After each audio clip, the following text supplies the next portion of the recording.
E chiaramente le aree a vocazione industriale hanno difficoltà a calamitare i flussi turistici, lo sappiamo.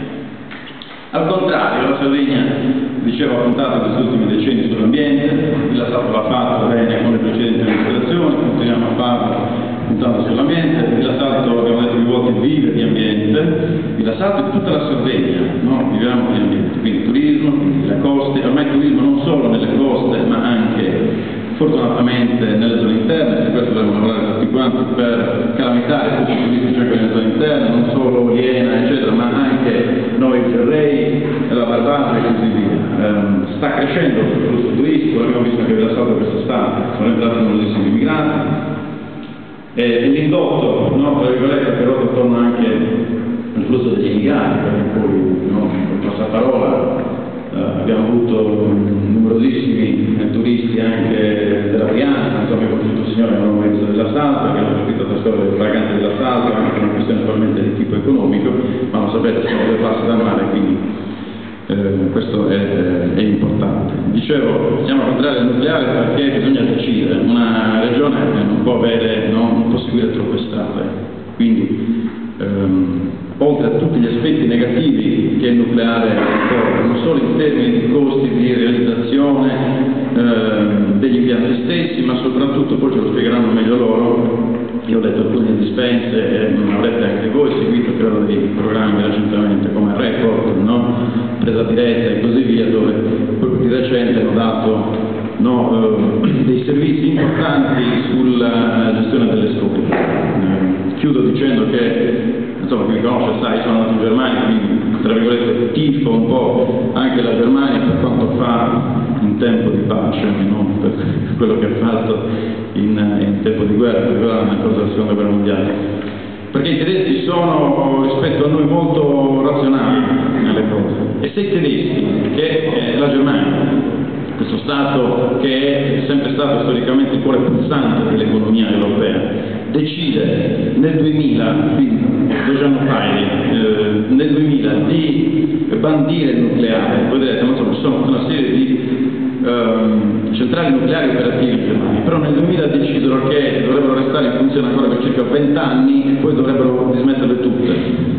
Quindi questo ci dovrebbe far riflettere. Uno Stato che ha un'economia così forte, il più forte dell'Europa, che decide di smantellare le centrali nucleari, evidentemente hanno deciso, come sta facendo Barack Obama negli Stati Uniti, di puntare sulle green economy, sulle green energy, no, sul rinnovabile, cosa che nel nostro piccolo sarà una goccia nel mare, ma lo stiamo facendo anche a Villa Salto attraverso il rinnovabile. Abbiamo ricevuto la proposta da parte di una società, di un'azienda per attivare un micro impianto per biomassa, per sfruttare tutto il legnatico, no? Che derivazione dalla coltivazione dei cantieri forestali, in maniera tale da produrre da un lato energia elettrica, quindi energia rinnovabile, quindi il legnatico, anziché bruciarlo nei cantieri come avviene, no? Si disperde il potere calorifico nell'aria, invece lo si potrà in questo modo sfruttare.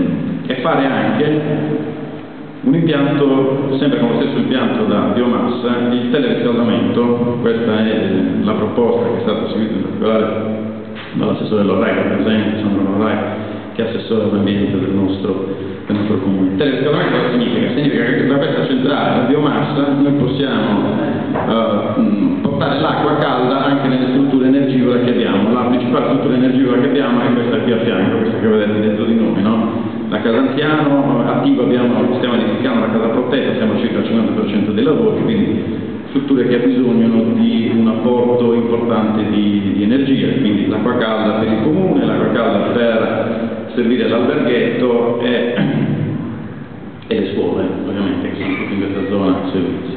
Questo per quanto riguarda in la biomassa, la proposta che abbiamo ricevuto e che stiamo valutando e che a breve dovremo portare anche in Consiglio Comunale.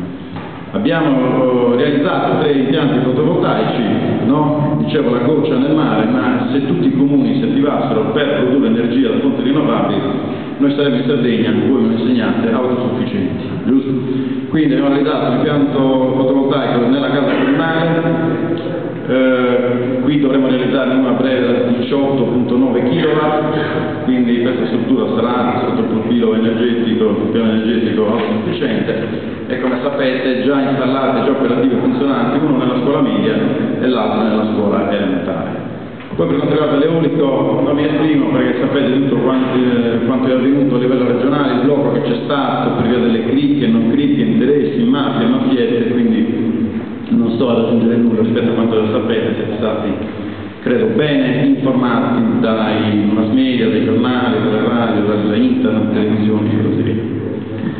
Bene, lo spazio a voi e vi ringrazio ancora per il sacrificio perché hanno raccolto 16.320 firme in base alla legge del 57, del numero 20, che dà l'opportunità ai sardi attraverso il referendum consultivo, quindi avremo l'opportunità di esprimerci nella prossima primavera, probabilmente sarà in concomitanza con le elezioni amministrative comunali che ci saranno in Sardegna, quindi il mio invito, io voterò ovviamente sì perché la proposta referendaria è formulata nel modo in cui volete, quindi occorre votare sì per essere contrari, no? Sembra una contraddizione, ma è così. Ok?